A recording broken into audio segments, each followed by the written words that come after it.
Welcome to the Church of Mabus radio show. It's Friday night at 7:10 p.m. Central. Let's United Public Radio 107.7 FM New Orleans. We got Wham here representing. How's it going, Wham? It's Wham-like. It's been very Wham-like here. And our guest tonight, Stephen Snider, and we're going to talk about all kinds of different things. And as part of the Halloween lineup, and the Halloween lineup so far has consisted of the Trick or Treat Tarot. That was interesting. We got into a tarot that was designed around Halloween, the first show, and then the next show was Frater Tenebris, the Dark Side of Paganism. That was a good show, and that was very interesting. And at first, when I went into that, I didn't realize we were going to be talking about him having an alliance with Lucifer and summoning demons and all that stuff. Like, I didn't have a clue. I thought we were talking about paganism. So, I mean, there's some of those elements, but whatever. But it got more deep than I anticipated and turned into kind of a Geraldo Rivera kind of situation for me. But I have like a robe actually that I can go put on like in the back there if you want me to do like the full-blown Michael Aquino thing for you. Yeah, this guy is pretty much like that on many levels. Yeah, but the funniest part though was like, I study different belief systems, but I grew up in Christianity. I think there's something to Christ, but I don't definitely go around saying I'm a Christian and blah blah blah like some holy arsehole all the time. But I love Norse shamanism. I love a lot of different things. A native, I love that stuff. And but there's something about me being from Georgia and my dad being like a preacher that I can't get rid of. So when I have someone on, it's like I have these Christian like schoolboy responses, like, oh, an alliance with Lucifer. And I'm kind of like, you can kind of see it on my face. And I don't want it to be there. It's just, damn it, it's there anyway. And I can't get rid of it. I guess they just can't go complete dark side and say, yeah, praise Lucifer. Oh, great. Sounds wonderful. But, and then when I've had some psychedelic experiences where I saw some weird reptilian beings that I thought were fallen angels and the devil. So I've had some weird experiences. But like I said about those beings, they said positive things to me, like sing, dance, and write. And I was like Deepak Chopra. And I was like, what? So but my reaction was like, oh my God, I'm seeing the devil. But anyway, it was a good show if you haven't seen that one. And tonight's going to be a great show. And our finale show of the season is Denny Sargent, Werewolf Pack Magic. And interview with a werewolf. I mean, he seems like he thinks he's a werewolf. I don't know. Maybe he just doesn't straight out say it. But the whole thing's designed around a magical system of werewolf lycanthropy. So that's going to be the finale of the season for the Halloween lineup, and that's going to be a good one. So looking forward to it. So Stephen, it's great to have you here. If you could at first, what started you on the catalyst of a journey to the weird? I mean, did what happened? It's a kind of a fitting question for you to ask me there to start off with, given some of the statements you just made about psychedelics. In terms of like high strangeness type of things. I mean, as far as conspiracy stuff goes, I kind of was brought up with that with my dad and what have you, who was always, into that sort of milieu. I can remember as preteen, kind of going through Colorado, listening to William Milton Cooper with him on the radio, and we were vacationing out there. But in terms of like the weird and the woo-woo stuff, which is where my sort of point of emphasis has always been at, it really went back to the time when I was at the University of Colorado Springs, living on the dorms. This would have been, I think, 2003, 2003, maybe 2004. I'm not entirely sure now. But anyway, I hadn't done psychedelics up to that point in time. So this was the first time I was able to procure some magic mushrooms.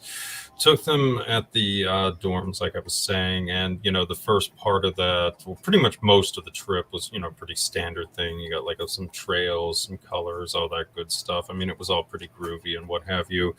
So the campus, right, it would do at the dorms this like kind of midnight snack for the students at the cafeteria. They would go in and they would make like pancakes and eggs, that kind of stuff for you, and cereal. So anyway, I go down because I'm starting to come down, I think, and I'm getting a little hungry. I walk into the cafeteria, and you first got like kind of this seating section, and I go through that, and everything's kosher, and then I get into the actual section where the food is served, and this whole area was already kind of like white looking and what have you, so it's kind of like it's almost like a clinical medical kind of setting anyway.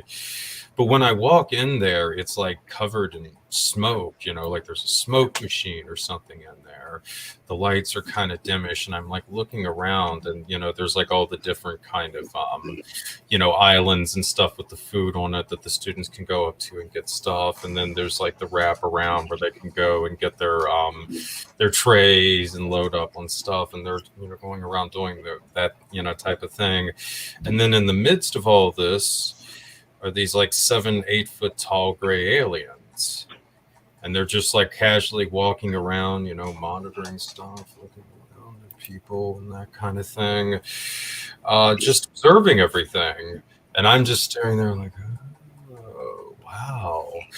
And I mean, I think I must have just been standing there for several minutes, just kind of checking all this out. Like, go like kind of load up on my tray, walk by the grays, it's kind of like we're aware that we're looking at each other, but we're kind of pretending like we're not type thing. I don't know. It was really weird. Load my tray up, get food, walk out, and pretty much I totally came down right after that. Like the experience ended. But it was definitely one of the most profound things that's ever happened to me. And it got me really interested in just the whole concept of encounters with these, gray alien-like beings that had happened in altered states of consciousness. I was curious, if I was just totally insane and I was the only person who ever had something like this, or if there were other people who had experienced things like that on psychedelics. And that had led me to the Rick Strassman experiments that he did on DMT at the University of Arizona. Was it Phoenix? Something like that. It was, I believe, a campus. I know who that is, but I'm not sure about the school. It was somewhere in Arizona, I think. But anyway, I had got the book that Strassman did on that. It's a very fascinating book, and I found that that was a fairly common sighting that people would have on DMT would be gray aliens. And of course, there's, a certain degree of overlap with that. And McKenna's machine elves, as I kind of found out later.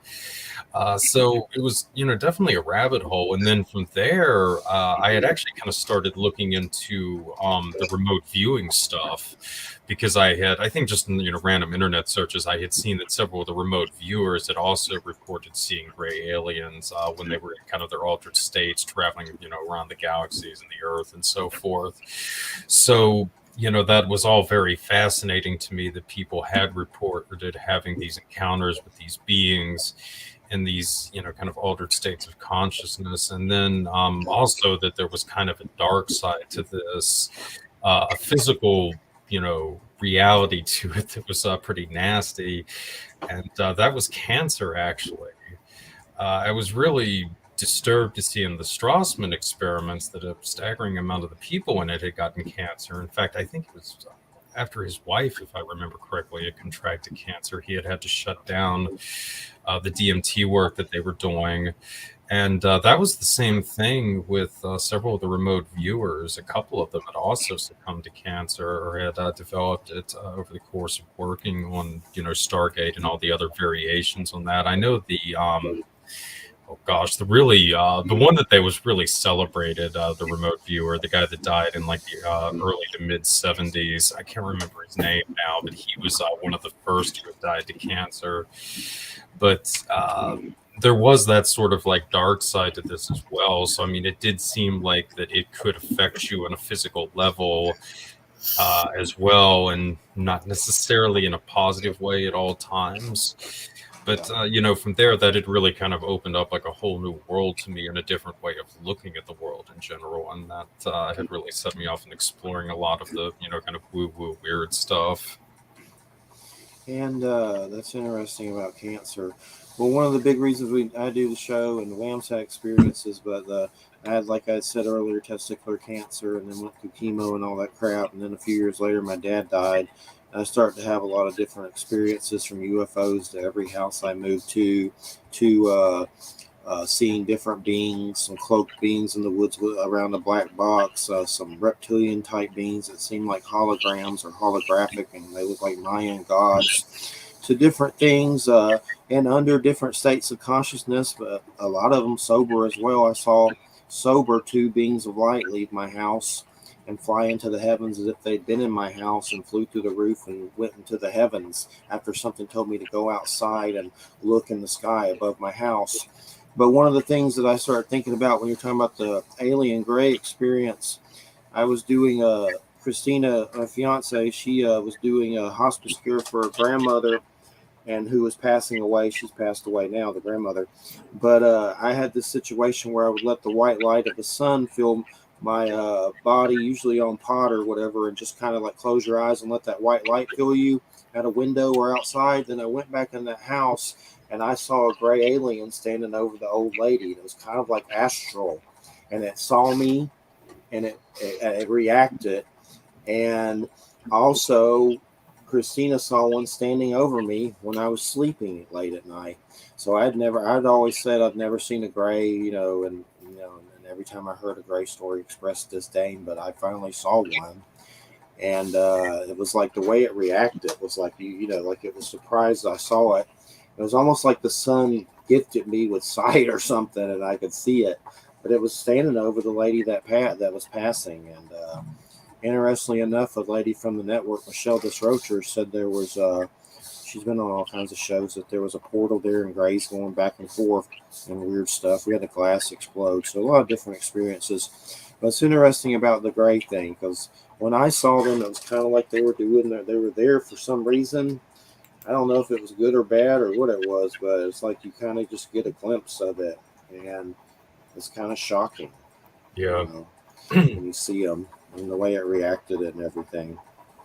But that's pretty much why we do the show, because weird crap happened to us. So you're in good company for sure. Yeah. Well, I also, and one of the reasons why I've generally put a lot of legitimacy in psychedelic experiences is because when I was a preteen, I had, probably around the ages of about 8 to 12 or so, I had gone into these trance-like states on several occasions. It was pretty much like a total self-hypnosis thing. And I remember, these experiences were also like very psychedelic looking, or what I would like later recognize as that. But it was almost like, you'd be sitting at school, and then just kind of suddenly go into one of these disassociative states and like almost kind of journeying into this totally other technicolor reality for a certain time. So yeah, I can definitely see what you're saying without, it also will happen sometimes sober. Oddly, the only UFO too I ever saw was when I was totally sober, which I guess was a good thing. And it was probably the most underwhelming, weird experience I've ever had in my life. I don't really understand, honestly, why people were so into the UFO thing. Maybe it's just me, but it didn't impress me in the slightest. Yeah, and then once you see them, it's great. But then after a while, you're just kind of like, well, another one. They don't ever come down and just talk to you. It's always some Riddler kind of crap. Like see me real fast and confuse you. That's how all my experiences are. None of them just come and talk to you. It's more like it's kind of like the Riddler messing with your head. Here, real quick, bye. They don't really come interact. Or that they do, but not on the level you want them to. That's for sure. It's always just like a surprise kind of thing. That's real fast and everything. And has there been any other kind of being experiences, or was Gray's just it? Do you see any other type of beings? As far as it goes, that was like the major one I had with what I thought was like, some kind of like non-human intelligence or something like that. But I've definitely had like a lot of other. Well, I did have some experiences in Casadega as well, where I'm pretty sure we were confronted by something in Lake Colby Park. I know when we had filmed it and gone back and looked at it, it was like an orb or something like that. But that was.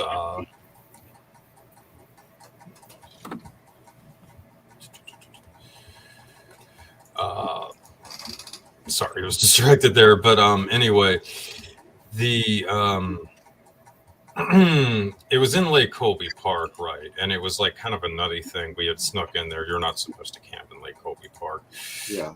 But anyway, we did anyway. So anyway, there's this. This was actually where the original hotel in Casadega was built, and I should probably like fill you guys into if you're not aware of Casadega. But it was this spiritualist commune that was built between Daytona Beach and DeLand, Florida, around the turn of the 19th and 20th centuries. Supposedly, they used like a spirit guide to go down and find this site. This was the spiritualist church from New York State, the really famous one.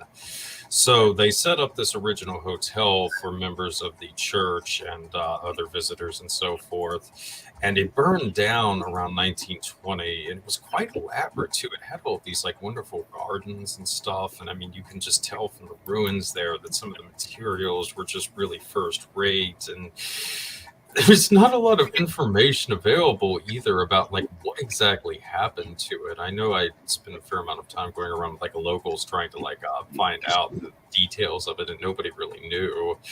But anyway, this was like one of the sites I want to investigate when we snuck in there and we're doing the whole kind of ghost hunting thing. And all the time that we were like walking up to this spot, there was like a grove actually of bamboo. That had been what would have been like kind of the front of the hotel, like the courtyard.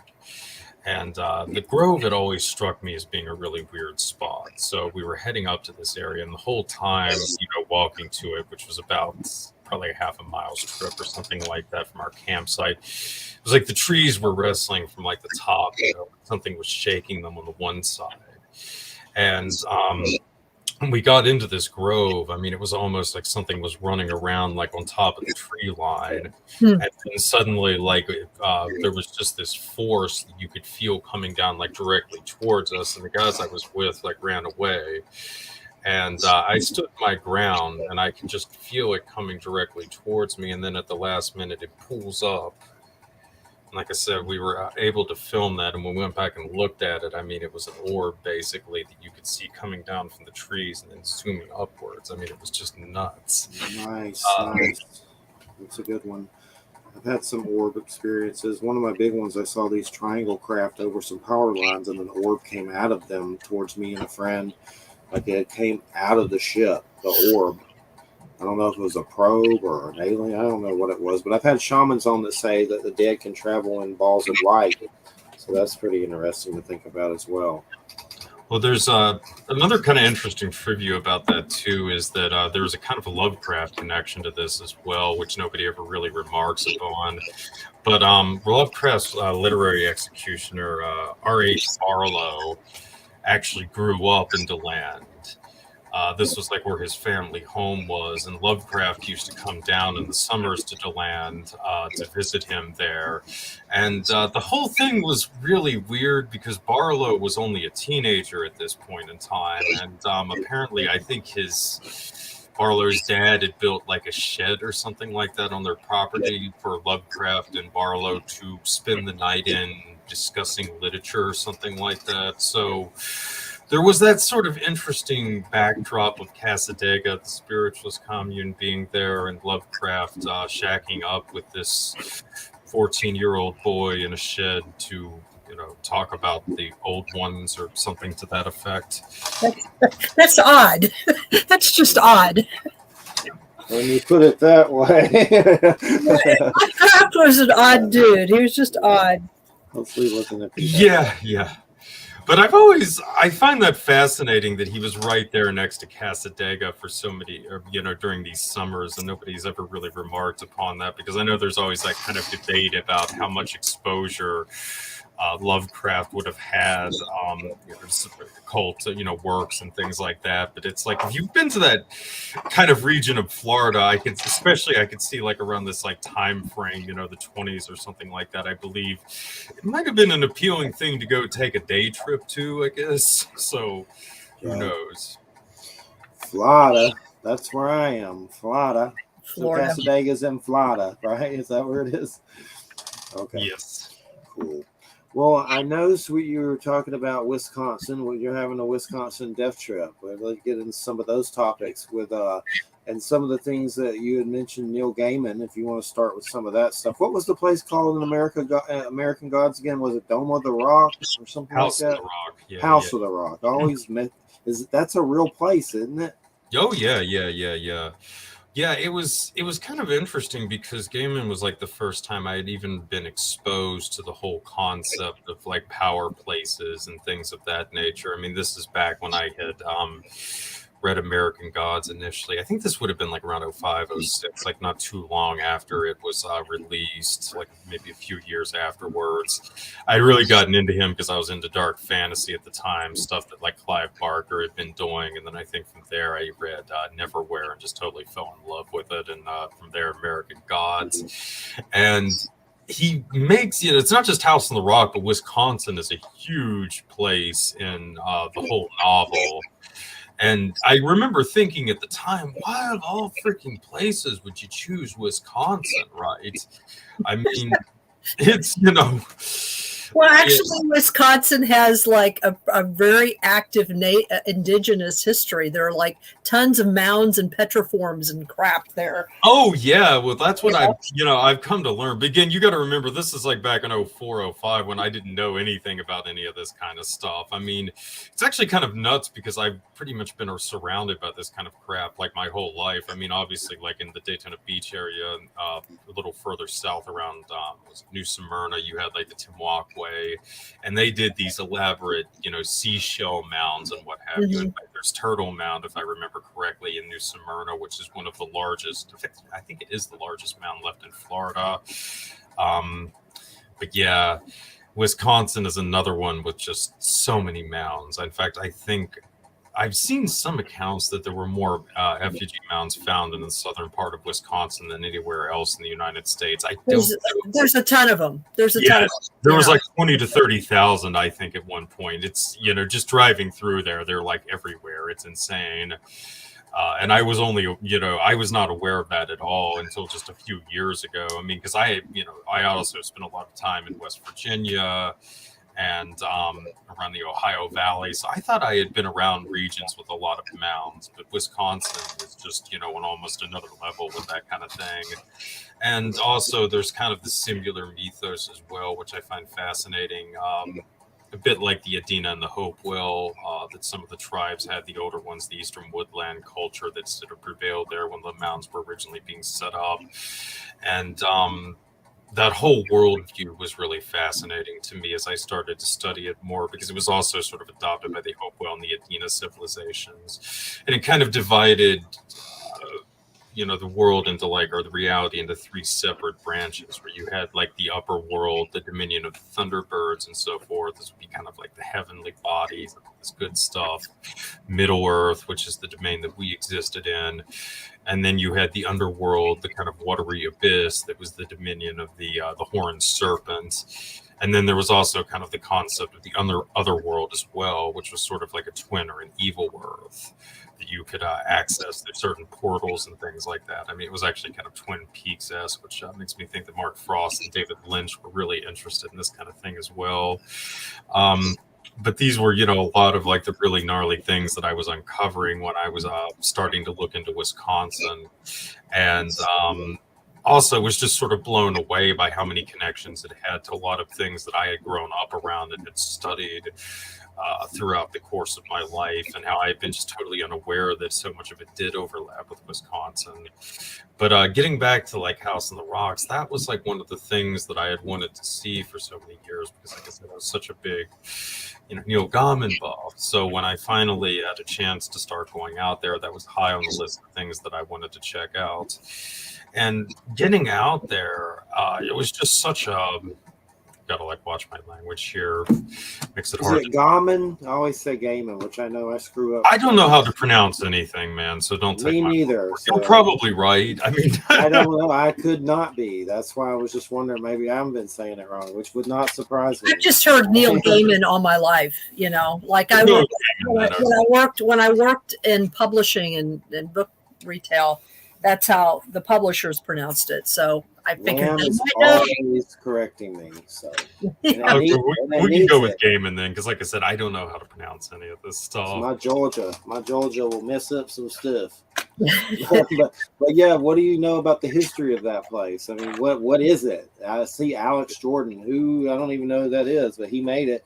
Yeah. The mysterious founder of it. Well, Jordan, was a mystery, but like, okay, so with Jordan, the whole thing is okay. As it goes, he supposedly started building it during the 1950s, and he began construction on land that neither he or his family owned. They lived in Madison, and he would take these ventures down to Spring Green to do these like charming little picnics out in the mountain, and he just found this marvelous spot that this farmer owned. And he decided that it would be wonderful to start building this, huge house in the rock thing there. So he starts building it, and then, his friends and his family start helping him build it. And nobody, as the story goes, really knows why they're doing this in the first place. Finally, I think like around 56 or 57, like his dad finally buys the land, or actually, I think they leased it from the farmer initially, and then they didn't actually buy it outright to around 1960 or something. But in the intern, they have been having like these sort of boozy parties in the structures that they had erected around, what eventually became House of Rock. And there's been a lot of speculation about what this constituted because before Alex Jordan had started building this thing, he had had a bit of controversy around it. He had his longtime female companion go out and sleep with this society lawyer while Alex filmed it, and then they had tried to blackmail him. This was I think around 47, 48 or something. It was sometime in the 1940s. And anyway, initially the lawyer was going to pay the blackmail fee, but he decided not to and just went to his wife and acknowledged the affair. And then he turned around and called the cops on Alex Jordan. Jordan's dad was fairly prevalent in the community, so that they were able to kind of get that not necessarily swept away, but I mean he didn't do any serious time or anything like that for it, so it's a bit of a win-win there. But there was that kind of specter in his past, if you will, that he had attempted to engage in sexual blackmail at one point. The other figures who came there's not a lot known about them. One of the names that has come out, though, that is really interesting is August Derleth. August is the founder of Arkham Publishing. He's also a quite renowned writer in his own right. He was one of the major guys to build up the Lovecraft mythos. He was a good friend of H.P. Lovecraft, along with H.R. Barlow and this whole milieu of writers around him. Big figure in the whole circle of weird tales and all this other stuff. So that's kind of important to this saga. You see weird fiction kind of show up time and again with a lot of the people we're going to talk about in this early sci-fi stuff. It's important to note that Derleth was there.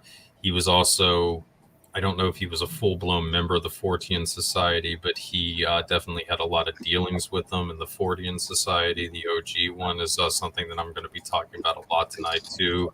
So Derleth had connections to both of these folks. Okay. Another guy I'll kind of point out right quick, too, in the whole milieu of like pulp fiction and stuff, who was a big resident of Wisconsin that people don't really realize, was Raymond Palmer, the editor of Amazing Stories and then the founder of Fate magazine. He did a lot of the editing in Amazing Stories when he lived in Chicago, but he was from Milwaukee originally, and then he relocated to Milwaukee around 1950 when he was doing Fate magazine. Of course, Palmer is the guy who launched the Shaver Mysteries, and he actually got good old Richard Shaver to move to Wisconsin to live next to him for about a decade. And Palmer also was a huge figure in starting the whole modern UFO mythos. He helped publish Kenneth Arnold's sighting. He sent Kenneth Arnold out to investigate Robert Dahl's claims, all this other good stuff. So this is a guy who had a profound influence on shaping this whole high weirdness milieu. And he was also a resident of Wisconsin, along with good old August Derleth, Mr. H.P. Lovecraft executioner in the post-war years himself. So, okay, Alex Jordan. One other thing I got to point out about this guy too that's really interesting is that from his mother's side of the family, they were descended from this Swiss banking family. I think they were the Sailors or something. Sayleyrer, depending upon which spelling you use. But this was an extremely wealthy Swiss banking dynasty. Jordan's mother's side of the family, they were like from one of the minor, like fourth or fifth sons or something that had to go to America to earn his own way type thing. But still, it's very interesting that he did have this sort of noble ancestry in light of one of the other residents around Spring Green that we will discuss in a moment. And also in terms of just where the heck the money for House on the Rock came from. Because again, if you've seen this place, even like the original structures and stuff, it's really impressive. I mean, it was built, it's basically the side of like this mountain and what have you. It just wasn't cheap. Yes, his dad, and his parents, I mean, they had money, but it still has been a bit of a mystery as to where exactly the funding for this kind of stuff like went. So anyway, he builds up all this stuff, and finally in 1960, supposedly, his dad convinces him to open it up to the public, and it almost immediately becomes a hit. They do like 35K worth of business in the first year alone, and I think by like 63, 64, it's making in the millions.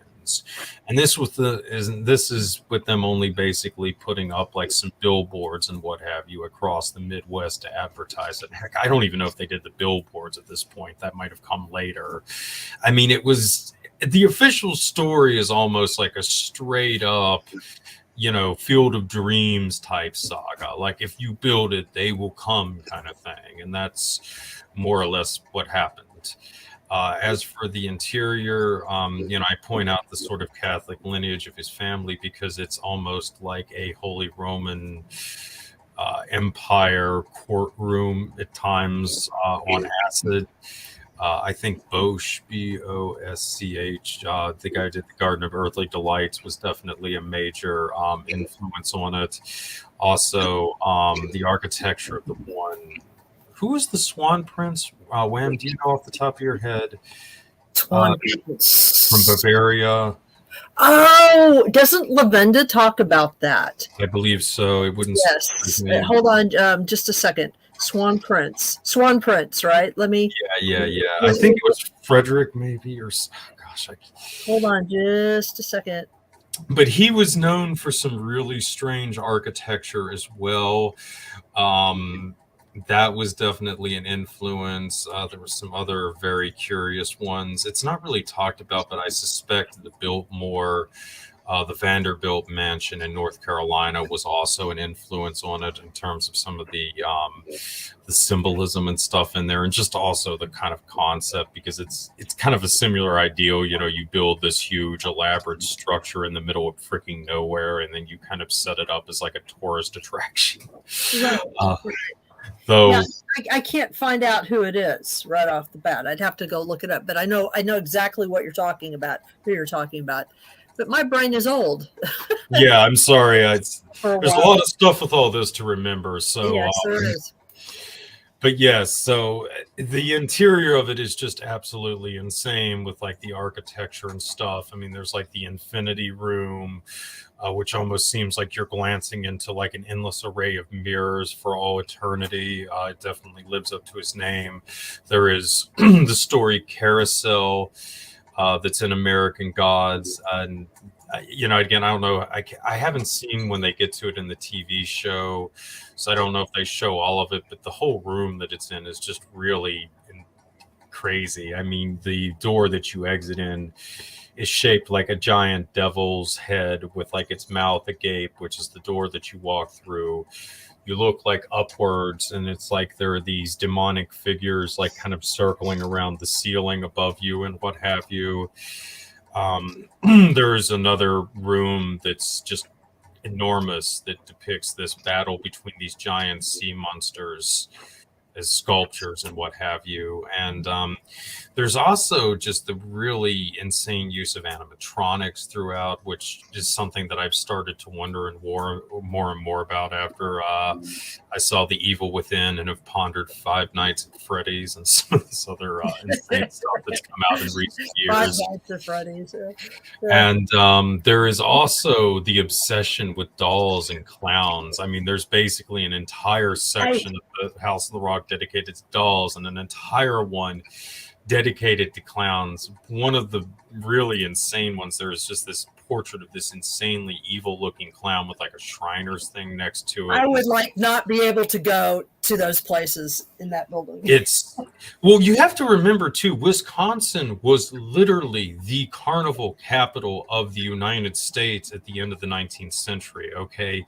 Ringling Brothers Circus was founded in near Sauk City. It was founded in Baraboo, which is right next to Sauk City, where Arkham Press was later set up.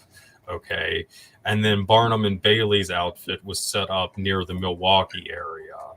All right. So, and then on top of that, there were all of these other circuses that used to like winter there in the Wisconsin area, the southern Wisconsin area.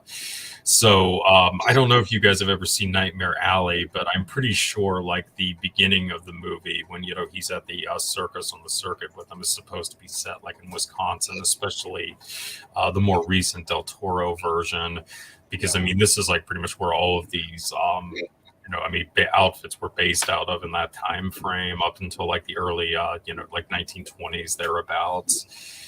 So there's this really very rich tradition of circuses and clowns in Wisconsin on top of everything else. Like Baraboo and some of the other towns there have these cemeteries with some of these elaborate graves that were basically set up by carnies. In fact, carnies are mostly the people interred at them. So it's really a remarkable thing about the whole place. So House on the Rock, Spring Green, Wisconsin. Why the heck would you decide to put this elaborate edifice up in this desolate region?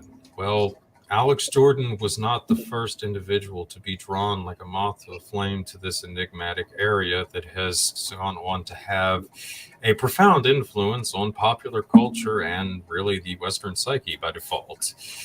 Another resident of Spring Green was Frank Lloyd Wright. Frank Lloyd Wright's studio/residency, Taliesin, is approximately 7 miles from House of the Rock. They were both off of Highway 23, which is absolutely wonderful if you're a Discordian.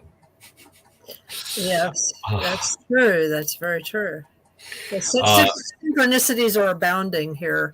Right. Well, if you want to know something else too, there's also US Route 23, which I've been covering on the farm lately, which is what the Biltmore is off of. But it's also, sadly, it's where a lot of the Adena and the Hopewell mounds are off of in Ohio Valley area and what have you. So there's a lot of... I've noticed just in general, a lot of weird stuff is located off of Highway 23s across the United States, or US Route 23s or whatever. Gosh, like Athens, Georgia. No, not Athens. So some weird spot in Georgia through like US Route 23 as well. It's really nuts. But Highway 23 in Wisconsin has got Taliesin and House on the Rock, among other things. But Taliesin is another crazy spot. And for those of you unaware of the history of it, this is where Frank Lloyd Wright's mistress was murdered in 1914, along with her 2 children and 4 other people. It's actually to this day tied for, along with the Sikh temple shooting in 2012, as the worst mass murder in the history of Wisconsin. And the whole thing is just really, really weird. I mean, I greatly question, the official narrative of this. As it goes, Frank Lloyd Wright and his son Lloyd Wright were in Chicago at the time working on the Midway Gardens, I believe. And his mistress, Mama Cheney, was there with, I consider, 2 kids and, the staff and whatnot. And there was this chef there who had claimed to be from Barbados, but I guess it later came out that he was actually from Alabama. African American. Oh, that's funny. Well, maybe he astrally traveled to Barbados, right? Well, we'll get into this in a minute here, but okay, so this guy was described as a genial presence at Taliesin for a while until he just suddenly decided to start spinning up, late nights, staring at a butcher knife or something in the kitchen. So anyway, they decided to let him go on August 15th, 1914, and as the story went, he would not go quietly into the night. So what happened is that he either blocked the staff in the dining area while they were having lunch, set it on fire, and then waited for the survivors to come out and killed them with a hatchet. Oh my God. Or he went into the studio where Mama Cheney and her children were and murdered them with a hatchet. In fact, I think one of the kids too, he had to chase around the courtyard to kill them with a hatchet. Oh my God.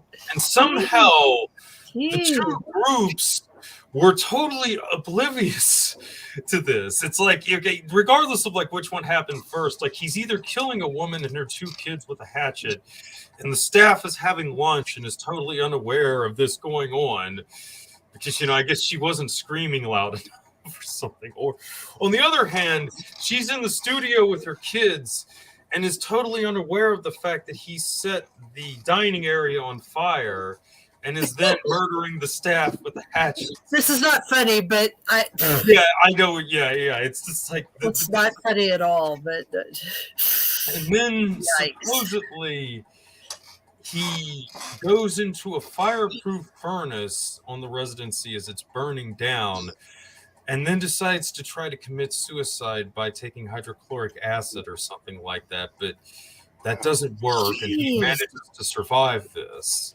Jeez. Which guy is this again? What's his name? Julian Carleton is his name. Julian Carleton. Okay.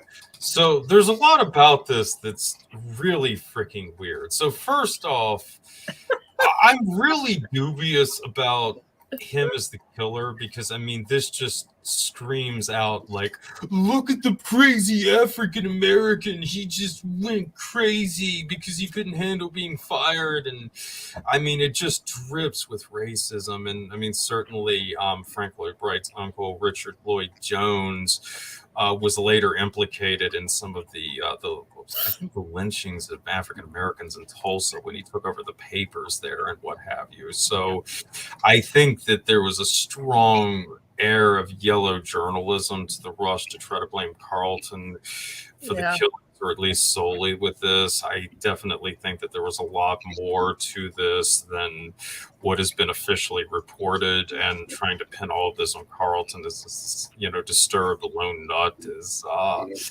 about par of the course for a lot of the general racism in the country at the time. But the other thing about the killings at Taliesin that I find are just really probably the most disturbing aspect of this is how much they bear resemblances to certain sacrificial rites among the ancient Celts. And amongst them, there was like a trinity of gods. There was it Issos, Tutaris, and Terianus, I believe. I don't have the names here in front of me, but Isis was the one who was very much into either hangings or having his victims stabbed repeatedly, and specifically with an axe. In fact, most of the images we've found of this deity were on ritual axes and things of that nature, and he's usually depicted with one. I believe Tyrannus was the one who liked his victims burned alive. He was the one that the Wicker Men were usually dedicated to. So burnings were really prevalent here. And then finally, Teutonus was the one, if I remember correctly, who liked his victims drowned. So there were no drownings, but it's interesting to note that Frank Lloyd Wright had installed a Japanese pond right in the courtyard of Taliesin, where like all of this violence would have been unfolding around. And the Japanese, like if you've seen the Ring-U films, like there's definitely a lot of traditions in Japan about how bodies of water, and specifically wells and pools, can be used to trap the spirits of the dead in. Mm-hmm. So It's also very interesting that there was this Japanese pool right in the midst of where these killings would have happened. So that was one of the fascinating things that also sort of characterized Spring Green. But Frank Lloyd Wright did not give up on it, even though the residential area totally burned down. But miraculously, his studio was totally spared. That's another lovely thing about it. His studio was totally intact, and it burned down again in the 20s, the residential area. But yet again, his studio was intact. But anyway, they went on to set up the Frank Lloyd Wright Fellowship at Taliesin, and this is where a lot of his acolytes would later be trained. So in this sense as well, Frank Lloyd Wright's architecture kind of spread out from tiny Spring Green, Wisconsin as well. So that's kind of another way that it's began to subtly influence popular culture and other aspects of American culture in general. And then kind of finally, another thing that sort of came up in this whole area more recently was Circle Sanctuary. They've got like their whole headquarters in their, I think, 500-acre compound there, which is about 15. Actually, it's a 15-minute drive, but I think it's only about 8 miles or so from like Taliesin. That's the Selena Fox community. Yeah, I know those folks. Yeah, it was. I mean, for a lot of years, it was one of the two major neo-pagan communities, and there were groups in the United States, along with the Church of All World. And again, it was so instrumental in a lot of things, such as getting legal recognition as for the priesthood to be like considered clergy and that kind of thing in the eyes of the law, for setting up a legal defense fund for a lot of pagans. In fact, I think a big reason why we have chaplains now who are pagans in the U.S. Army is because of the work that Circle Sanctuary did for their legal defense fund and so forth. So there was a lot of that kind of stuff with that as well. And then also the festivals, that's kind of the other big thing. They were really instrumental in setting up the Pagan Spirit Gathering and a lot of the other subsequent festivals that spread out across the country in the 1980s. So even before Neil Gaiman started, did we go with Gaiman? Gaiman, okay, started to feature House on the Rock in American Gods. I mean, this just tiny little area of Wisconsin was already having just this enormous influence all across the United States. And I think it's going to become even greater now that, it's become such a big part of the mythos within American Gods as well. So it's just, this is one of the reasons why I've become kind of obsessed with this area, and really I'm hoping to do like a project based around it, because there's so many just odd things related to this. And then also how it kind of ties in as well with a lot of characters in sort of the Northern California scene around there, and also some of the ones in LA as well. Definitely fascinating for sure, no doubt about it. As far as I saw the show American Gods, and that was good kind of at first, but I think some of the showrunners dropped off of it, and then it kind of got crappier, and then they canceled it. But Ian McShane was the best part of it as Odin. Odin was great as Odin. He's always great, but I was going to say Ian McShane's like the best part of anything. Yeah, my favorite Ian McShane quote, and I may get it a little off, but people got mad about him revealing that he was on Game of Thrones and he died only in one episode, and he gave it away in an interview or something, and people got mad at him, and he goes something that he said a quote, something about people getting upset about tits and dragons. Why are people so upset about tits and dragons? It's the funniest thing, but yeah, he's great. I haven't seen him in anything in a while lately, but I'm sure he's somewhere hiding. Well, he can do what he wants at this point. Yeah, for sure. And one thing, feel free to talk whatever you want with Wisconsin. As we go on, whatever you want to address, just go for it. But I know you brought up serial killers and cults, so I want to kind of, I know that's probably a lot to get into, but at least I'm curious, who were some of the serial killers roaming around there? We don't have to get into every detail about them or anything, but who were some of the ones at large in Wisconsin? Well, there were obviously the most well-known was Jeffrey Dahmer. I haven't had a chance to really look into Dahmer as much as I would like at this point. I've been kind of like putting that off like a little bit, but Yeah, I don't, because the last true crime book I read was his, and that was enough. It made me not want to read anymore. No. You know, penises and heads in their locker and under the bed, and you know, just a little too much. But I still have an Ed Gein one, Depraved, I've never read, that I'm kind of like just scared to read it, I guess. You know, Yeah, I don't yeah, know yeah. if I need to. Yeah, Ed Gein is another one who was probably the other really well-known serial killer Was from that Wisconsin. Wisconsin too? Mm-hmm, Well, why is it tied into Texas? Like, what's the Texas Chainsaw Massacre was But- inspired by Ed Gein. But he was never in Texas at all. No. I didn't even know that. Oh No. man, I thought it would happen in Texas. I didn't even realize it was. Well, you know, like in Silence of the Lambs, you know, the serial killer there, Buffalo Bill or whatever his name was. He the various things that he did were inspired by several serial killers, including Ed Gein. So basically, you know, some of those some of the Hollywood serial killers, they just take like the weirdest or grossest things from particular of the killers, and they sort of weave them together. It's like a pretty boy. They made him pretty boy instead of ugly.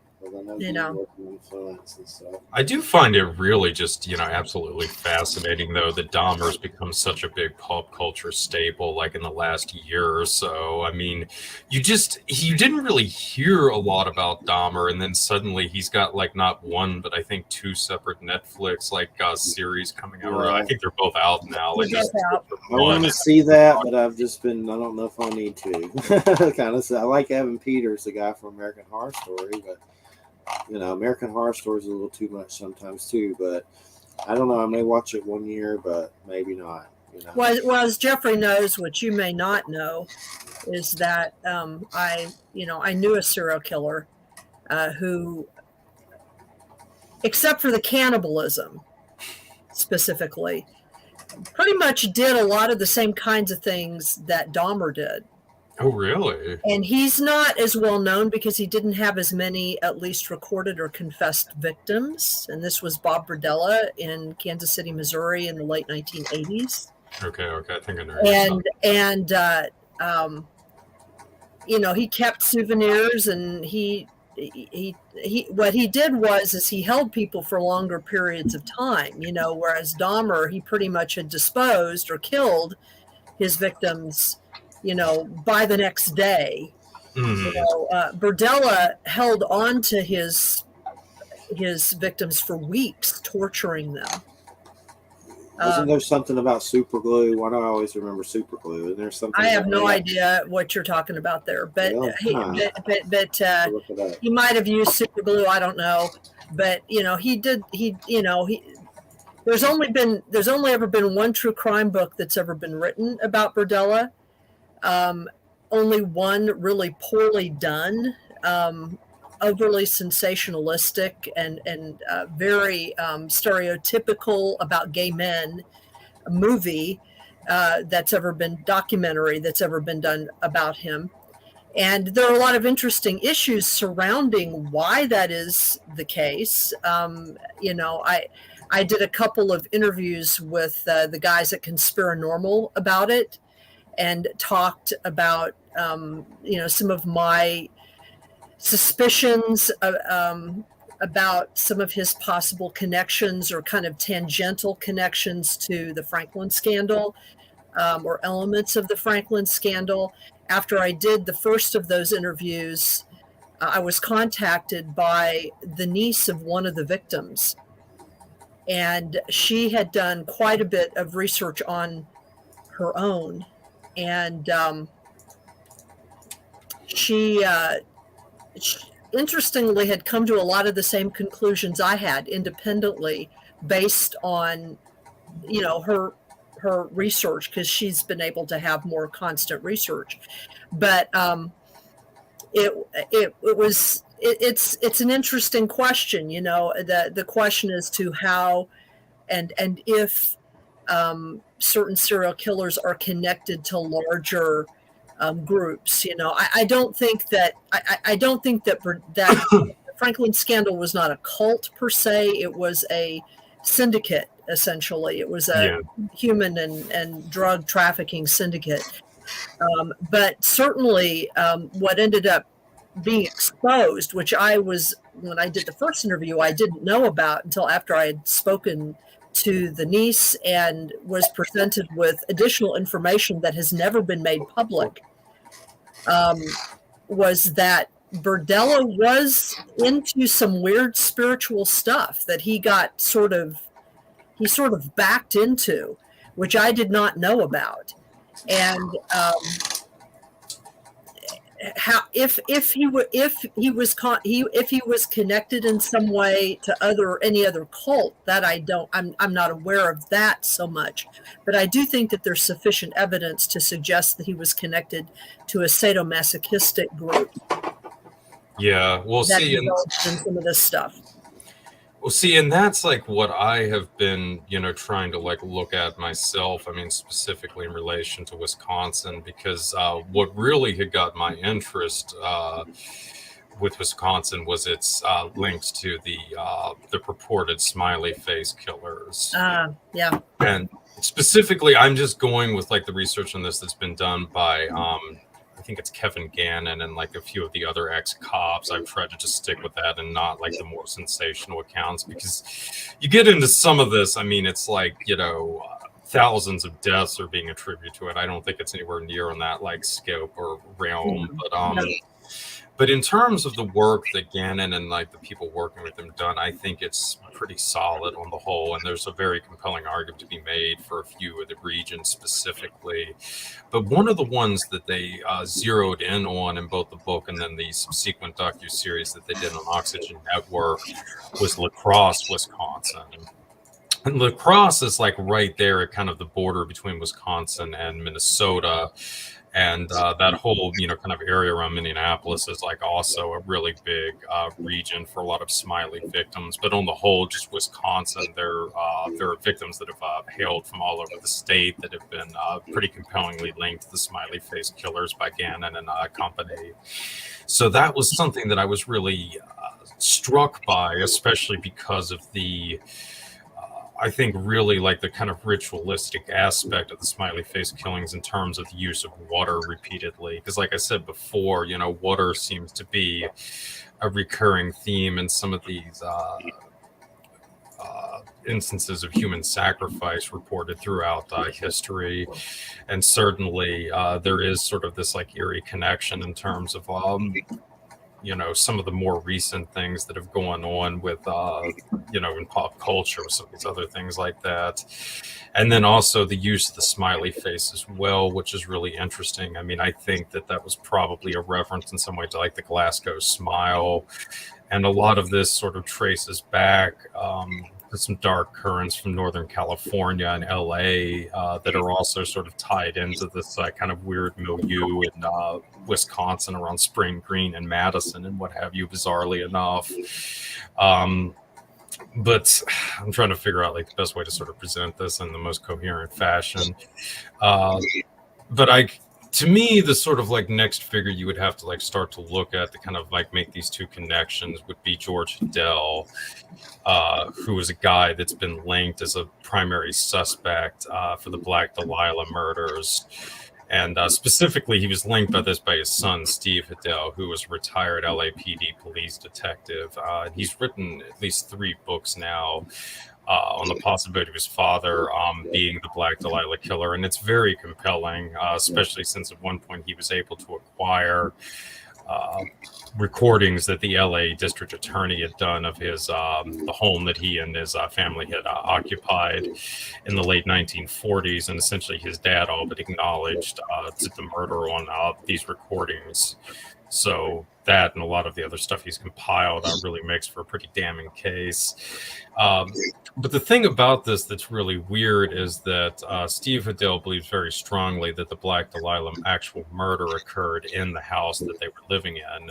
And this house was the John Soden house in LA, sometimes known as the Franklin House. And it was designed by Lloyd Wright Frank Lloyd Wright's son and the one who had been with his father in Chicago at the time of the Taliesin murders.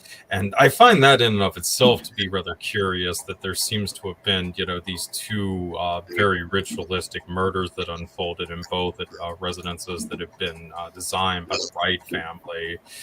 And in the case of George Hiddell, also, he seems to have been quite, even though he came from a Jewish family, he seems to have been quite obsessed with Celtic spirituality. He used the solar cross as a symbol for a lot of the companies that he founded and ran over the years. And Steve Hiddell later found out that his father had quite a keen interest in Ogham, I think, script. It's kind of like the Celtic equivalent of rune script or something. Right. Ogham. Ogham. Yes. Thank you. So he had that kind of like interesting connection as well. And he was also very tied into some of these other circles in LA. He was a good friend of John Huston, the director, of Henry Miller, the author of Tropic of Cancer and all that other good stuff. Man Ray, the surrealist artist, was a friend of George Hiddell as well. But I mean, also Lloyd Wright was kind of a part of this social circle. So Hiddell does this very ritualistic murder of Elizabeth Short. And usually people focus in on the bisection and a lot of the other stuff, but I think it's also significant that he gave her a Glasgow smile, which is usually downplayed in a lot of the accounts. Though I guess Brian De Palma really did a lot with that in the Black Delilah movie that he made in 2006. And also kind of going back to the whole thing with The Man Who Laughs as well. But you had the whole thing with George Hiddell, and Steve Hiddell, did not think that his father had stopped with the Black Delilah and had investigated several other killings that he might have been potentially linked to. And one of them was the Zodiac killings in the late 1960s. I don't think he's on nearly as firm footing with the Zodiac killer, though. I kind of go back and forth on this. I know Stephanie disagrees with me on this point, but I kind of think that there might have been more than one killer involved in Zodiac. But I do think that there's a strong possibility that George Hiddell was aware or had some kind of involvement in the Zodiac killings for a variety of reasons. And certainly Steve Hiddell outlines a lot of them very eloquently in both of the books that he's written on this. But another figure that's been linked to Zodiac more recently, who's also, I think, very relevant in all of this, is Paul Dorr by Jerry Kovac. And this is actually the fellow that Stephanie Quick and I did a show on the farm. Actually a very good one on this topic as well. And Paul Dorr is a guy who was involved in a lot of this milieu with the Society of Creative Anachronisms, the Church of All World, but he was also involved with some really far right-wing groups such as the Minutemen and what have you. Mm-hmm. I don't know if he was the killer per se, but he does seem to have been engaged in the letter writing campaign around the Zodiac killings, which certainly to me indicates that he at least had knowledge of who the killer was. And this is kind of another thing with the Black Delilah killings that's kind of a parallel as well. And that's the fact that there was also a lot of this correspondence with the media and so forth. I mean, in the case of both serial killers, they're really using the press, I think, to build up this mythos. They're taking this from like Jack the Ripper, but it's still fascinating how they're doing this. And in the case of Paul Dorr, he's kind of traveling also in this same circle as well with a lot of these Discordians and what have you. And 1968 is the year, I believe, when the Zodiac letters started. This is also the year that the Discordians started Operation MF. I can't say it on air, but we'll go with Operation MF. That's close enough. We get it.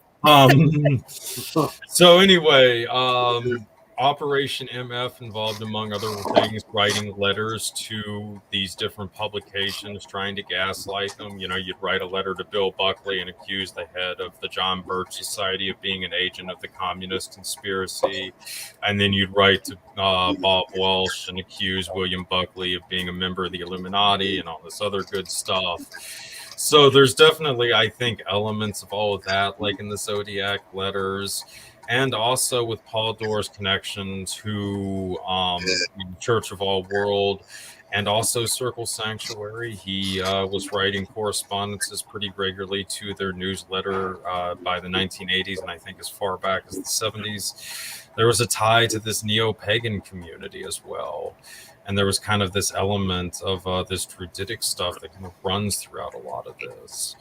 And bizarrely, Dorr, the heyday of his correspondences with the Circle Sanctuary newsletter was during the 1980s, and he bizarrely seems to have been trying to set up a dead drop with the Circle Sanctuary folks at this time. And he was trying to do that with one other publication during this era, the 1980s, that is to say. And that publication was Soldier of Fortune magazine. And if you know what Soldier of Fortune magazine was involved in the 1980s, a lot of it was tied in with Iran-Contra, running guns, that type of thing.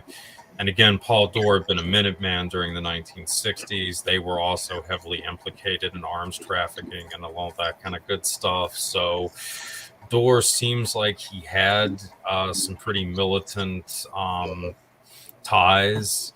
It's also a disturbing aspect of his persona that he did have these fantasies about eliciting a woman to come live with him and potentially another male partner at an isolated cabin in Northern California, where they would rape the woman repeatedly until it became a kind of spiritual experience for her. This is especially unnerving in light of the fact that, as I had noted before, Paul Dorr is in this circle with the Church of All World, with the Society of Creative Anachronisms. He's going to these festivals and stuff. Another guy in this circle is Leonard Lake. Leonard Lake was living for many years at the compound that was owned by Gwendolyn Penderwin, the bard for the Church of All World. That was actually where Leonard Lake met his wife. He only left there around 1980, 1981 when he went and got his own cabin with Charles Nang and started to abduct women and rape and torture them at an isolated cabin in the woods. Charming, so charming. Such a charming person. So, yeah. There was that whole thing kind of going out with those guys and then the whole area. Gwendolyn Penderwin was also traveling out to Wisconsin to play at the Pagan Spirit gatherings in this whole time frame as well. And through looking through a lot of this, and I mean some of these other weird links, I've been trying to figure out if it was just a coincidence that you had almost this, ritualistic element of these smiley face killings starting in Wisconsin. Because on the one hand, they did have this component of ritualistic drowning, which was so important in sacrificial rites in the Celtic religion, or at least as far as we know, based on the sources that we have. And then also the use of what could be construed as the Glasgow smile, which is also a motif with the Lila killing. And it's also sort of bizarrely referenced in the Howling movie as well, which oddly enough sort of follows like this commune in Northern California that houses this cult the serial killer hails from, who uses the smiley face as a calling card. It's just a very strange network, and after just looking at so many of the connections that I've dug up over the course of looking into this project, it was just really unnerving, especially with the appearance of Frank Lloyd Wright's family and a lot of this and several other aspects that I was looking at. So it's something where going into it, I'm trying to understand if this is almost happening on like a synchronistic level, which to some extent I think is the most likely explanation, where you're almost invoking these Celtic deities in this artwork and these other kind of personifications through things like the Glasgow smile, this sort of archetypical form of the clown and things like that.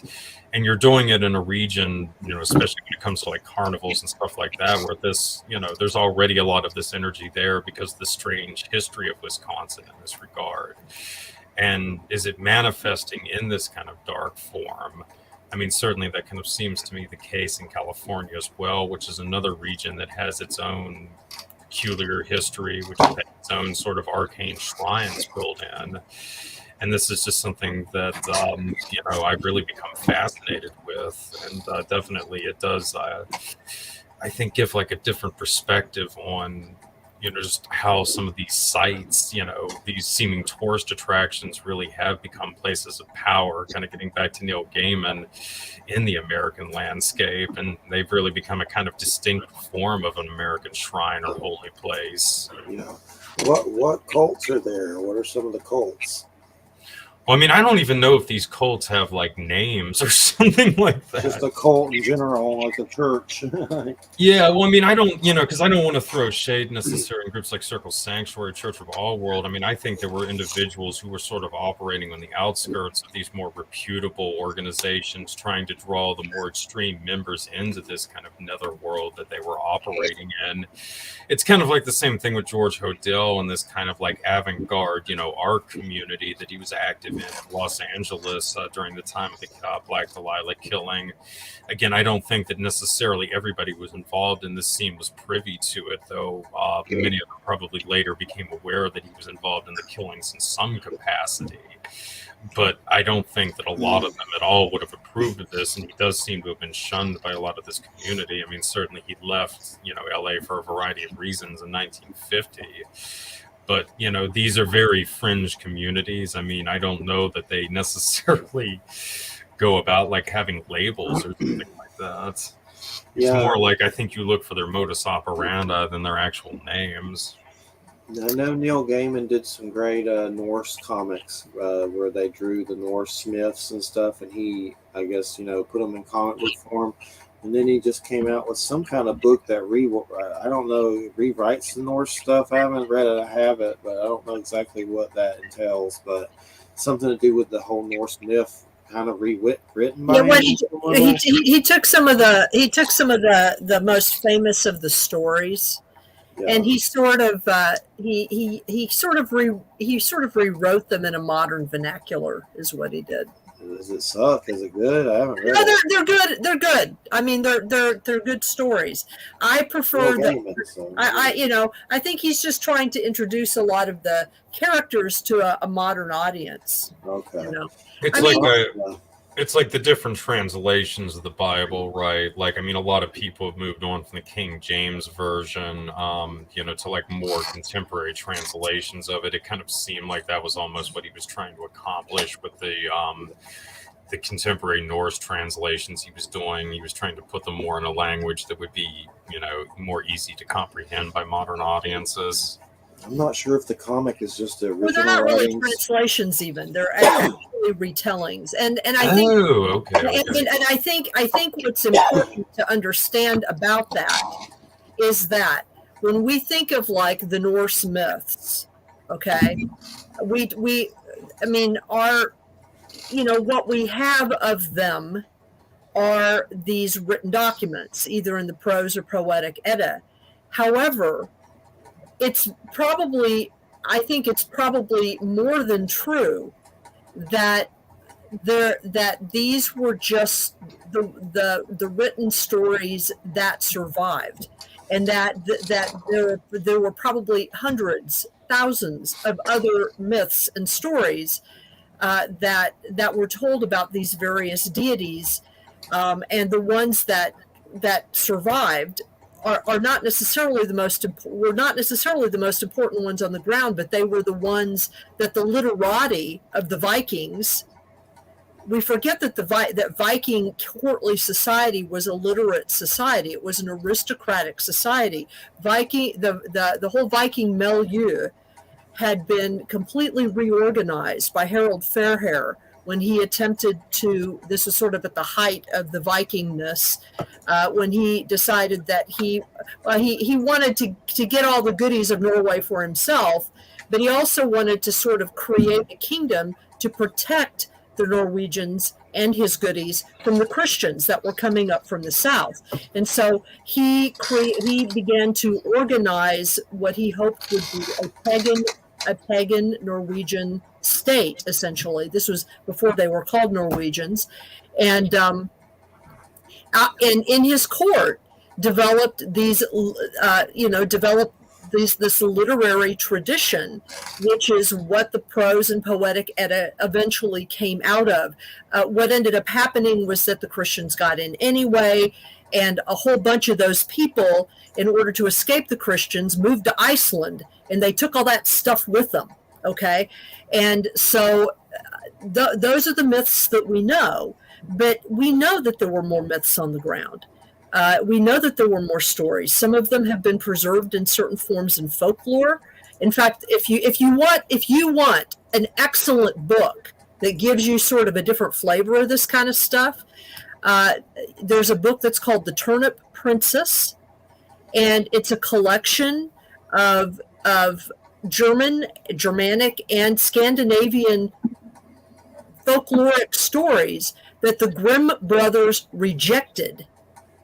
And the reason they rejected them was because they are full of myth. They are full of magic. They are full of superstition. They are full of all kinds of great things. And you know, they're written, because they were derived from folklore, they're written in a slightly different vernacular, but Odin is there, Freya is there, they're all there. You know, and so these are stories that survived outside of that accepted mythology that we've come to understand. You know, if you know the folklore of Anglo-Saxon England, then you know that Odin was not a great king. He was not the High King. He was not he was not the All Father. Those weren't his titles. He was a Gandalf kind of dude. That's where the image of Gandalf comes from. Yeah. And that seems to be a much older understanding of who Odin, for example, was. He's much more closely aligned in sort of personality and stuff to the Western Slavic deity Velos, if you want to look him up. And so, you know, I think what Neil Gaiman is doing is sort of liberating some of those stories from kind of literature hell, you know, where the gods are like, we are not these stories, or just these stories, you know what I mean? So. Well, yeah, and that's like, I mean, for me, really, the reoccurring theme in a lot of like the stuff that I've been doing with this like Wisconsin project and a lot of the other projects that I've been doing is just essentially kind of understanding how mythos are constructed and spread and deconstructed and reconfigured and so forth. And I mean, that's been one just in general, also kind of try to understand how there could have been like a transmission to begin with from sort of the ancient, you know, obviously, I mean, the kind of phrase Celtic in and of itself is a bit of a catch-all, but I mean, let's just say, you know, for the sake of brevity, Celtic quote unquote traditions into like the modern era. And to me, the most obvious place seemed to be the bards.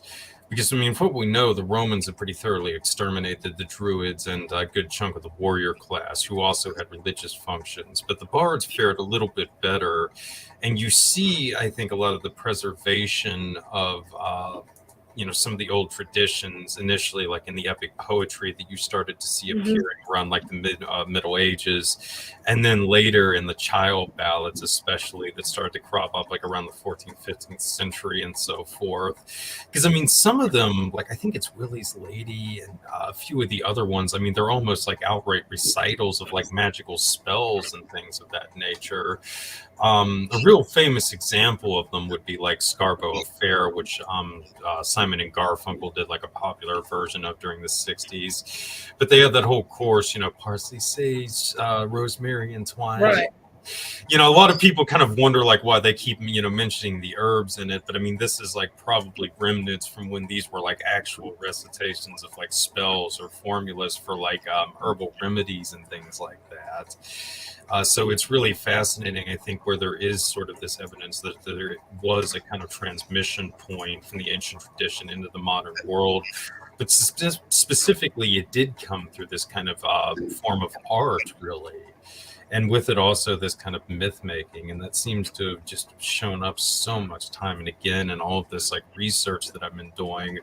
I mean, even in terms of like the whole notion of like the serial killer, I mean, a lot of the prevalent ones and the serial killer cults for that nature, the media has played such a big role in it in the modern era.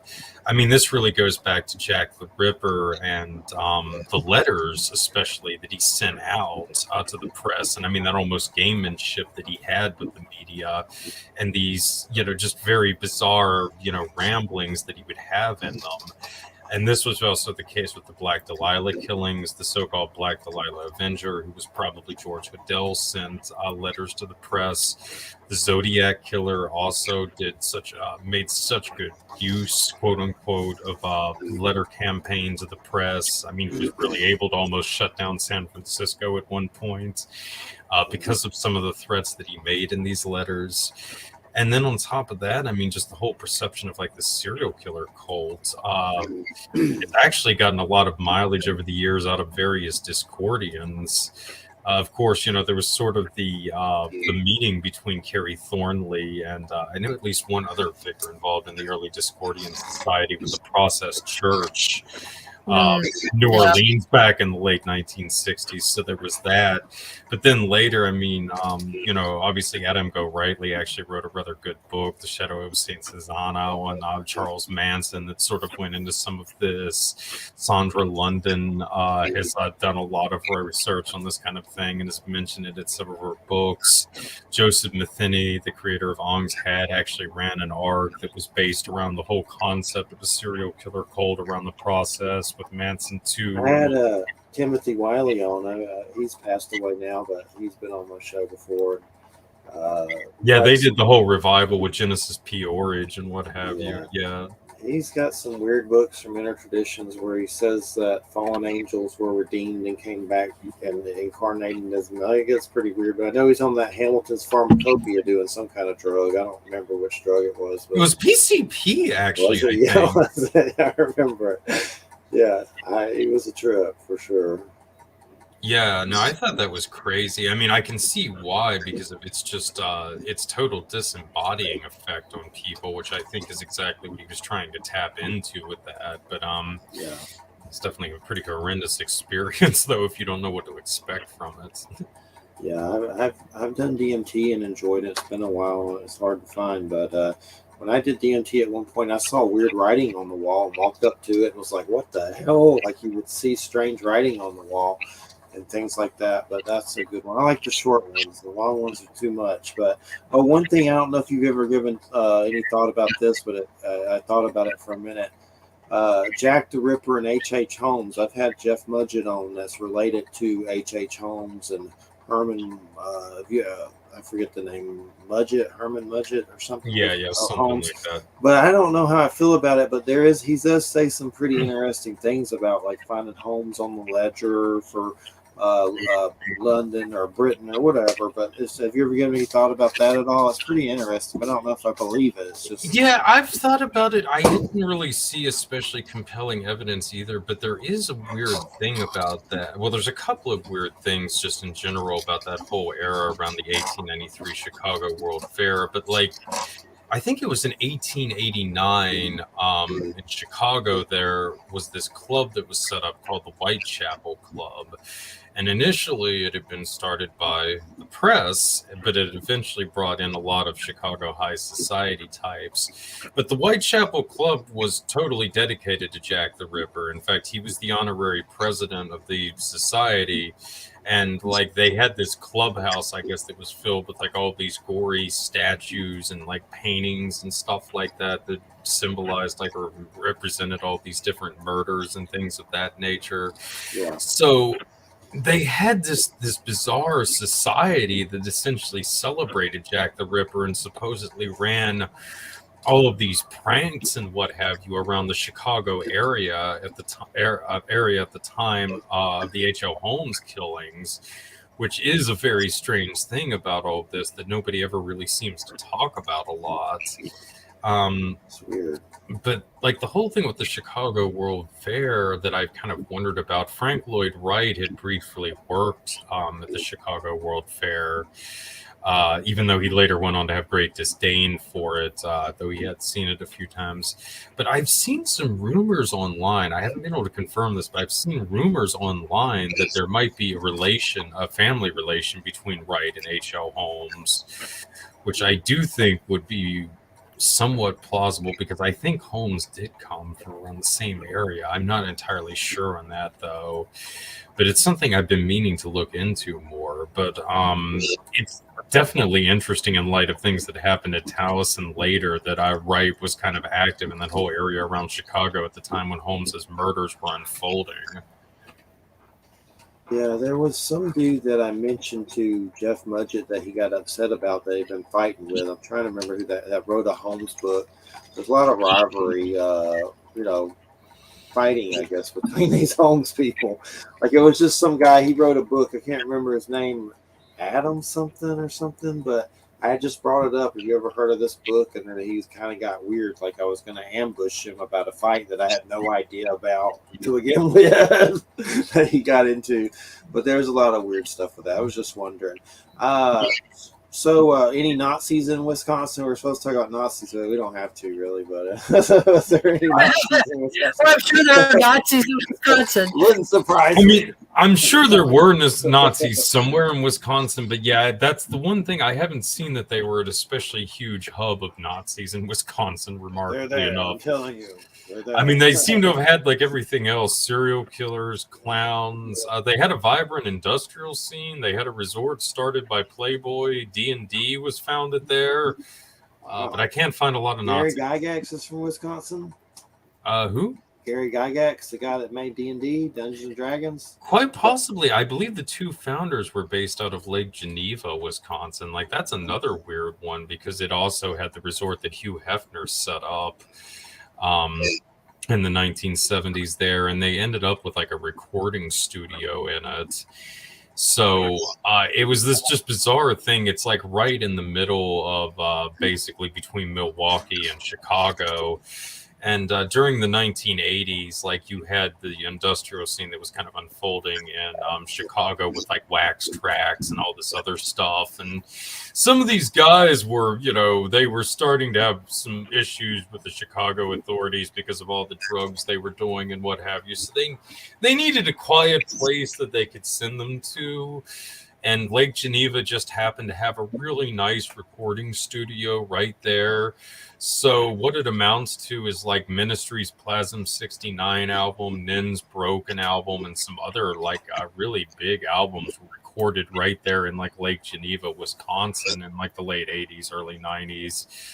They even had like the Red Hot Chili Peppers go out there and some other ones.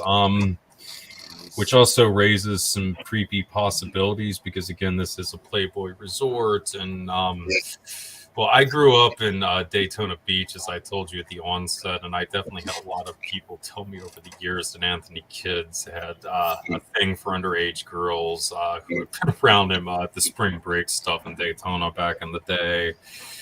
And then, of course... the William Ramsey has his whole sort of theories on the smiley face killers. I mean, I don't know. I mean, frankly, I don't know that he offers up, the strongest evidence of this other than circumstantial, but he does indicate that there might have been some overlap between some of the industrial scene and the group behind the smiley face killers, especially the band Coil, which again is interesting in light of the fact that you did have a lot of industrial musicians going up to Wisconsin to this Lake Geneva area in the late 80s, early 90s, recording albums. So again, I don't know, how much legitimacy it has. It's still something that you would have to do a lot of like research on, but again, of all the places in the world that they would show up, it would be there. I knew there was some happy face killer like Lifetime movie with David. Yeah, the happy face killer. Yeah. I remembered it. I meant to watch it, but never did. One thing that's on my mind right now, and I'm just gonna, this kind of off the cuff weird subject. I kind of keep an eye on some of the exopolitics stuff or crap that comes out of there. And I don't really watch their interviews or stuff, but lately on YouTube, there's a particular one that I've been looking. I didn't watch it, but I've just been reading the description.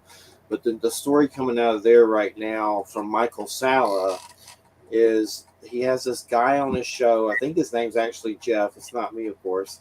But the guy claims he's in the military, and they went down to Florida and met with a race of ant people And the ant people have some kind of fountain of youth, something like a tree, like, and they like this guy's doing like 2-hour shows with this stuff twice, like probably like 4 hours. I didn't listen to any of it. This is just what I got from the description. I looked at the comments of all these people that are just eating it up and believe every word of it.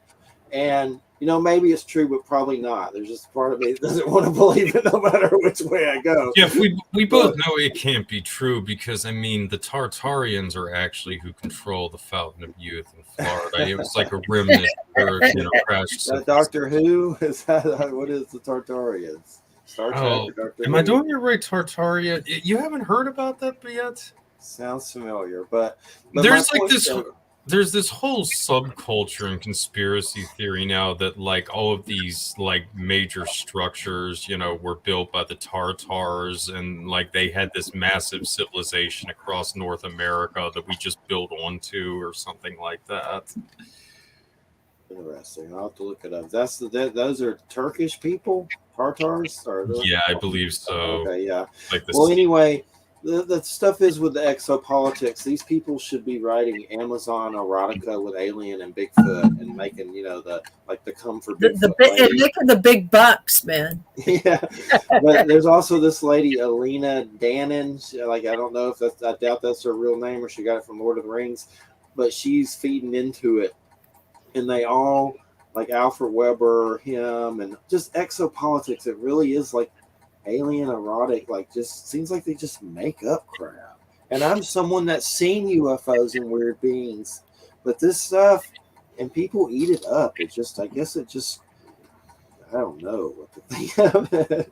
It's just a lot. But I noticed that was on the Michael Sala YouTube stuff, and it's like this 4-hour, 2-hour, basically this dude saying he went down there and met with ant people, and then they gave him a seed. This is all from the description now. I didn't listen or watch any of it, just reading the description, from on the bottom of it. And supposedly he went there and they gave him a seed to this tree, but our government gave it to the Europeans and the ant people got mad, but they were supposed to keep it in the US. So it's like but anyway, it's just crazy stuff, that I don't understand exopolitics. It just seems like to me just making up crap with no evidence, And I mean, there's a lot of UFO evidence. We have videos. One of my go-tos, Dan Aykroyd Unplugged, that Michael Sarita dude. He's kind of nutty, but kind of a Trumpelgooch, I think, and maybe a QAnon wanker or whatever. That's another thing that we're going to talk about. But like David Wilcock, I've never been into him. I have like one book from him a publisher sent me without asking, but I noticed he is a QAnon dude, and it's just crazy. Like, I'm just trying to you can't understand it. It's just nuts. Like, I can't grasp it, I guess. They're just stupid, I guess. I don't really know. But what was some of the Q stuff that you got into? I'm always trying to understand it because it kind of seems like there's this underlying thing of Trump, the dude from China, and Putin are like all on the same weird team, and they're battling the New World Order, the Luciferians, and they're all like on the same weird team, but QAnon's just kind of like the wanker radio station of it all. Like, I'm just trying to radio it's hard to wrap your head around, Oh God. I don't like anybody. I like Bernie. That's the only person in politics that I've ever liked. So other than that, well, QAnon is, I mean, it's most likely an alternate reality game that was partly sponsored by some of the individuals that took over Cicada 3301 after its heyday. But I mean, the thing is that a lot of these folks had a backdrop in kind of like the New Age and the UFO communities. And that's, I think, something that a lot of people don't appreciate is they really have gone to greater lengths to try to target a lot of people in the UFO and the New Age community, which is why, when you look at some of the Q followers, I mean, there's a staggering amount of like soccer moms that, I mean, are into, crystals and I mean, a lot of the other trappings of the New Age who end up getting pulled into it. But that's the background that a lot of these people have. I mean, one of the figures who's probably played an interesting role in it was a guy who uses the alias Frank Bacon. But this guy, his mother was a big figure in MUFON for many years, and probably had some dealings with the Bigelow people. So, yeah. He creeps me out always. Bigelow. But that kind of goes in again to just the fact that, I mean, within the UFO within the UFO community, I mean, there's also been sort of a use of the alternate reality games or sort of variations on that stuff for years to manipulate the narratives for a lot of this stuff. I mean, QAnon was really kind of like a watered down manifestation of a lot of this stuff, which is something I've been trying to kind of explore in a book I've been working on it. I've always wondered if it's like a Russian psyop on us or something, because it seems Oh like no, it it's likes definitely them. It's just and then some of them, a lot of them think JFK, one of the friggin' Kennedys is alive and doing it or something weird. I still don't understand. Like, he didn't die and he's alive and all this. Well, yeah, I mean, it's, again, I mean, the kind of the basis for a lot of the ARGs was Operation MF. Again, so you got to keep that in mind, which, I mean, used conspiracy theory really as a kind of performance art. I mean, people kind of forget this, but I mean, a big part of why we have like the Illuminati ethos, for instance, to the extent that we do now, is because of the Discordians and Operation MF. I mean, I really can't see that the Illuminati being such a staple of popular culture otherwise if it wasn't for the Illuminatus trilogy. I mean, that's probably where, honestly, a lot of people first heard about a lot of this stuff. So, I mean, it's a way that, I mean, a lot of these different conspiracy tropes, many of them that were, kind of brought out of this sort of anti-Semitic milieu around the late 19th, early 20th century, have been repackaged to the public over and over again. Like I said, I mean, that's been sort of like my big focus for me the last year or two, is to start to see a lot of this stuff as sort of a kind of performance art, or I mean, almost a ritualistic drama of some kind or other. Because, I mean, that's almost how a lot of the people weaving this, I mean, see it. I mean, even a lot of the military individuals, I think, increasingly. I mean, again, it's not a coincidence a guy like Michael Aquino spent almost his entire career in psychological warfare. Or that, I mean, another guy like Edward Lansdale, I mean, was essentially the visionary behind the modern Joint Special Operations Command. I mean, both of these guys fundamentally understood the importance of mythology and, I mean, how it can be used to manipulate societies and individuals alike. What's kind of the going word on Aquino? Is everyone? I know I asked Don Webb, who is like knew him. Don Webb said, from Temple, said that he is passed away. That he passed away. Yeah, that's what. But is that released publicly? Is that kind of everybody knows that now, or was that just something? Yeah, well, George from CavDub tracked down his death certificates. I mean, as far as we can tell, he's dead, but he seems to have died a year earlier than what was reported. I think it was listed at like 2019, whereas like they didn't announce his death to maybe 2020, if I remember correctly. But and then on top of that, he, officially he supposedly died from a self-inflicted gunshot wound to the head. Well, Don Webb is in deep with that. He still talks to his wife and all that with Temple Set. So we talked about that, but he said he was dead, and I forget, it was a year or so ago he told me about it. I feel pretty confident Aquino is dead, but I mean, he was another guy who was revered by a lot of the individuals, connected to the QAnon thing. And in fact, one of Aquino's last interviews was with one of the big figures behind it. So I mean, it seems like up to the very end, he was kind of nurturing this stuff. And I think he had actually also pushed the Tartaria stuff, if I remember correctly. So to the very end, Aquino was still, pushing a lot of this garbage. Yeah, it is crazy. So what, besides Wisconsin and what you've been working on, what are some things in the future that you want to tackle? It's interesting to hear what your mind gets into. So definitely keep us in the loop in the future with stuff. But what are some things that you're wanting to get into in the future? Well, I mean, I've got the book. What's ultimately going to be 2 books, because the thing I've been working on now for over a year that started as a QAnon work, I mean, it's up to over 200,000 words now. So, I mean, it's going to explore a lot of stuff, the history of Rosicrucianism, Discordianism, psychological warfare, and essentially, I mean, how like a lot of these ritualistic practices were applied by, American psychological warfare officers and private contractors. And then later, I mean, it's going to get into how this has been used to target fringe cultures like the UFO community and the conspiracy culture, things like Cicada and QAnon and all that good stuff. So I'm hoping to really sit down and crack down on writing this thing over the winter and hopefully get the first book out in early 2023. It's going to get into also some of this stuff with the serial killers and what have you, because I mean, I think it's like kind of fallen on me to try to separate the reality from the fiction of this, because I mean, there's been, you know, such a push to try to like discredit any notion that there's any kind of cultic involvement to some of the like Q. I mean, obviously, you know, you have the ridiculous Q claims of like a vast satanic cult that's involved in all this nefarious activities. But like Wham was kind of saying, I mean, I do think that there is indications of some kind of syndicate that's involved in drug trafficking and human trafficking that may have some ritualistic overtones. And more to the point, I mean, I do think that there are strong indications that, I mean, psychological warfare officers had studied how, you know, this could be used for various ends.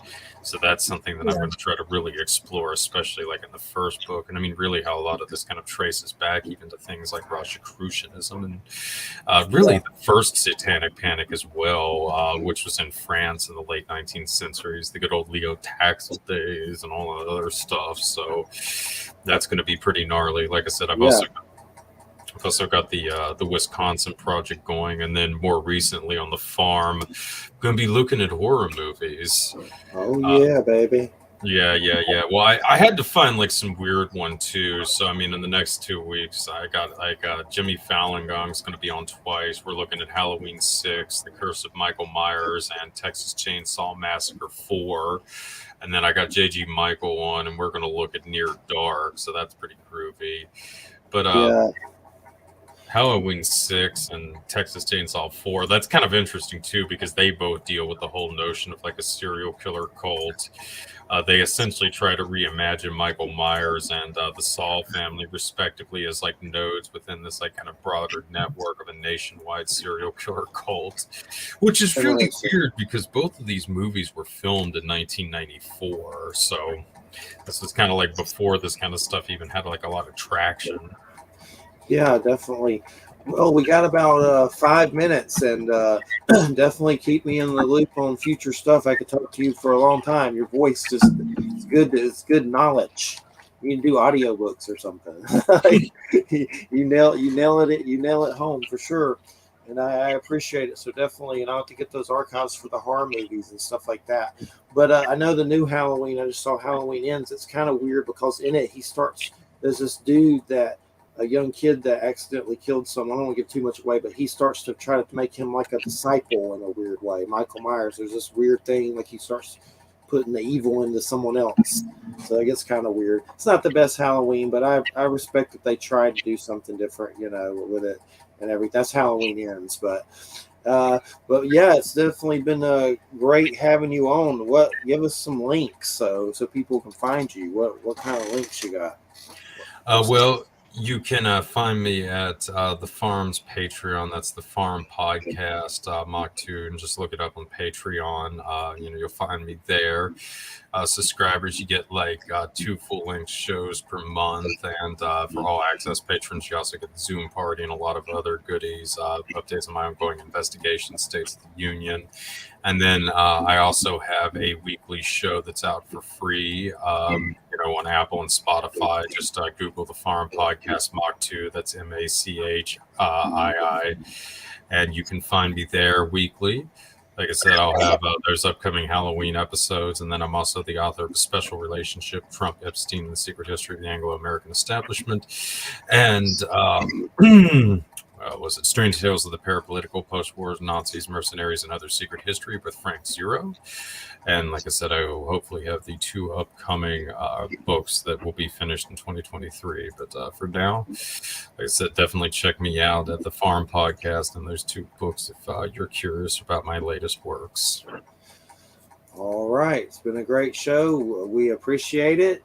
Yeah, thank you very much for having me, guys. You're welcome. You're listening to United Public Radio, 107.7 FM, New Orleans. Everybody have a good weekend. Werewolf Pack Magic next week. So happy Halloween. Happy Halloween. Bye-bye. Everybody have a good Have one. a happy Halloween, guys. Take care. Good night, everybody.